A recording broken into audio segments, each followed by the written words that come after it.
অনেক কষ্ট করে বড়া 5 থেকে 6 এ উঠলাম। এবার লেওড়া খুব মন দিয়ে পড়বো। আবার বড়া পুটির সাথে এক ক্লাসে। কি আনন্দ লাগছে আমার। না না, বেশি দেরি করলে চলবে না লেওড়া।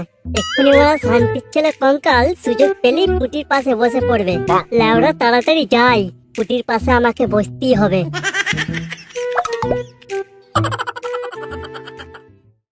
তুমি তো জানো চৈতালি, তোমার মৃত্যুর পর আমি আর কাউকে বিয়ে করিনি। আর তাছাড়া তোমার মতো কেই বা পারবে আমার মেশিনারি মানে আমার দায়িত্ব নিতে। সেই জন্য তো আর কাউকে বিয়ে করিনি। বাবা আমি স্কুলে যাচ্ছি। এদিকে আয়, তোর স্কুলের প্রথম দিনে তোর মাকে প্রণাম করে যা। দেখো চৈতালি, দেখো আমাদের ছেলে কত বড় হয়ে গেছে। ক্লাস 5 থেকে 6 এ উঠলো। ও আজ স্কুলে যাচ্ছে। ওকে তুমি আশীর্বাদ করো, ও যেন ঠিক তোমার মতোই একটা হরিণী বৌমা বাড়িতে নিয়ে আসে।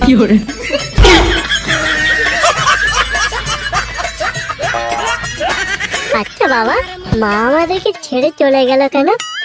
সে অনেক কথা রে বাপ। একদিন তোর মা খেতে চেয়েছিল, আমি বেশ আনন্দের সাথে খাওয়াচ্ছিলাম। হঠাৎ তোর মায়ের গলায় দই আটকে আর সহ্য না করতে পেরে কি দই বাবা যে মায়ের গলায় আটকে গেল? টক দই বাবা, টক দই। তোর স্কুলে দেরি হয়ে যাবে বাপ, তুই তাড়াতাড়ি স্কুলে যা। ঠিক আছে বাবা, আমি স্কুলে যাচ্ছি। আর বাবা আমি বড় হয়ে ঠিক মায়ের মতোই তোমার জন্য একটা বৌমা নিয়ে আসবো। পাগল ছেলে আমার, বাপের কষ্টটা ভালোই বোঝে দেখছি।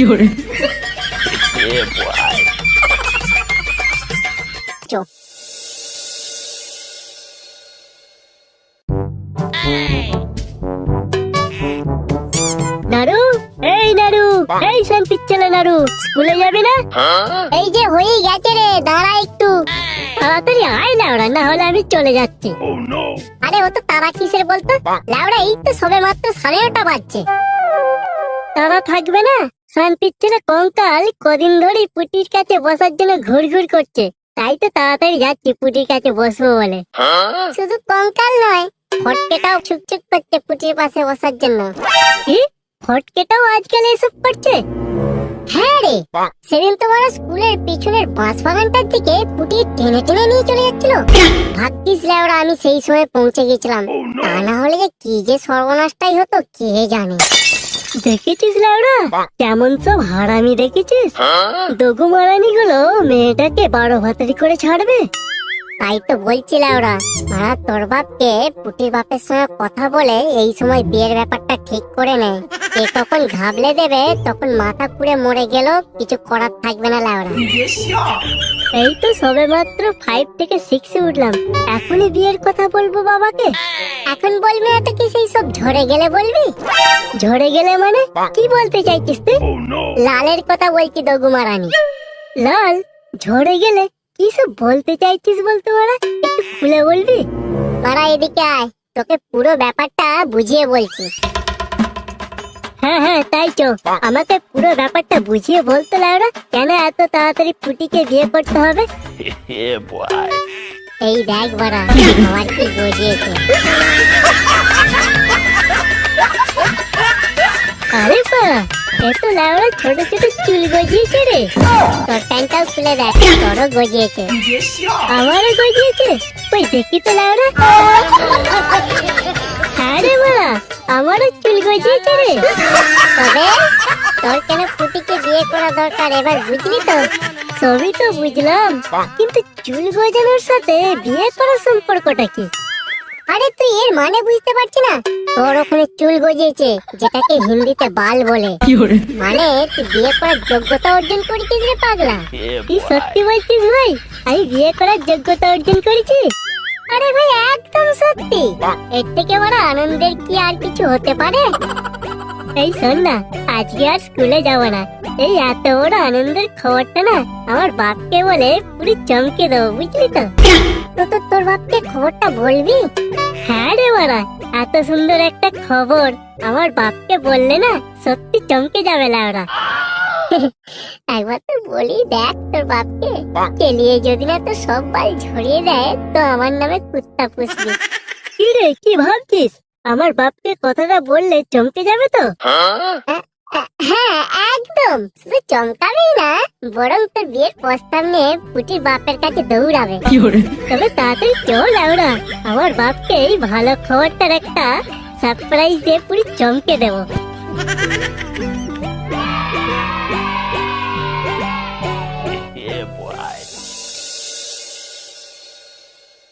বাবা বাবা কোথায় গেলে তুমি?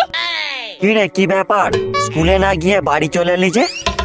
বাবা বাবা আমি তোমাকে আজকে একটা হেভি জিনিস দেখাবো, তুমি না পুরি চমকে যাবে। কি এমন জিনিস রে যে আমি চমকে যাব? সে আলাদাই একটা জিনিস গো বাবা। কি সেই জিনিস রে? ওই আমায় দেখা তো দেখে। এত তাড়াতাড়ি তো আমি তোমায় জিনিসটা দেখাবো না, তার আগে তুমি বলো আমার সাথে পুটির বিয়ে দেবে কিনা? পুটিকে বিয়ে করবে মানে? তোর মাথার ঠিক আছে তো? এই তো সবে মাত্র 5 থেকে 6 এ উঠলি, আর তাছাড়া তোর এখন যোগ্যতাই বাকি আছে যে তুই বিয়ে করবে।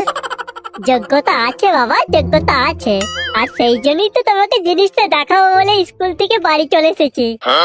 ওর যোগ্যতা তেমন কি আছে? এখনো তো মেশিন চালানোর মতো সেরকম ক্ষমতা ওর হয়নি। নিশ্চয়ই কিছু দামি জিনিস পেয়েছে, গুপ্তধন টুপ্তধন হবে বোধহয়, তাই ছেলেটা বিয়ে করার জন্য লাফাচ্ছে। কি হলো বাবা, আমার বিয়ে দেবে তো? হ্যাঁ একদম, বিয়ে দেবো মানে আজই আমি পুটির বাপের সঙ্গে কথা বলবো। সত্যি বলছো বাবা, তুমি পুটির বাপের সঙ্গে কথা বলবে?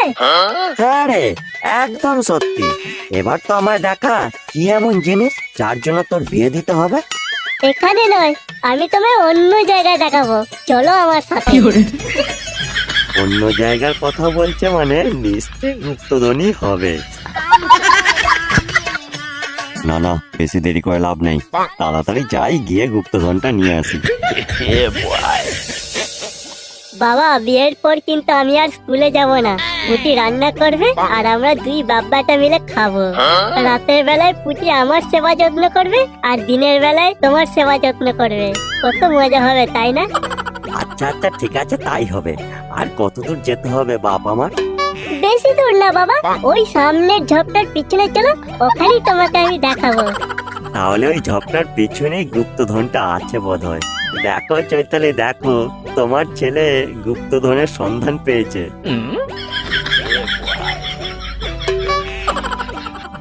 ওই রে কি জিনিস দেখা? বাবা আমার লজ্জা করছে খুব।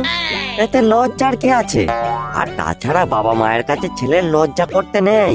নে নে তাড়াতাড়ি দেখা বাপ আমায়, আমার আর তোর সইছে না যে। তাহলে বাবা তুমি দেখবে বলছো? হ্যাঁ রে বাপ, তাড়াতাড়ি দেখা তুই। এই দেখো বাবা, আমার নিচে কত চুল গজিয়েছে, যেটাকে হিন্দিতে বাল বলে। कैमरामैन जल्दी फोकस करो। কি হলো বাবা, তুমি চমকে গেলে কেন? তোমার কি ওখানে কোনো চুল মানে কোনো বাল নেই? গুপ্তধন, গুপ্তধন আমার। যা সালা, বাবা তো দেখি অজ্ঞান হয়ে গেল। তাহলে কি বাবার ওখানে সত্যিই কোনো চুল নেই? আবার গুপ্তধন গুপ্তধন বললো, তাহলে কি বাবার ওখানে গুপ্তধন আছে? ওই দেখি তো লাউরা। এই শোরে বাচ্চা, কথা হাত দিচ্ছিস তুই? তোমার গুপ্তধন দেখছি তো আমি। এই ছেলে গুপ্তধন, তোর গুপ্তধনের আরে খালা লাউড়ার ছেলে, গুপ্তধন আমি আজ দিয়ে দেবো লাউড়া। আমার লাউড়ার ছেলে শোরে বাচ্চা, গুপ্তধন গুপ্তধন তো লাউড়া দিয়ে দেবো লাউড়া। গুপ্তধন দেখাটা নিয়ে আসিস আমাকে না? এই নে তোর গুপ্তধন, এই নে। শালা, আমি ভাবে ছেলে আমার গুপ্তধন পেয়েছে, বালের ছেলে আমার চুল দেখাতে নিয়ে এসেছে।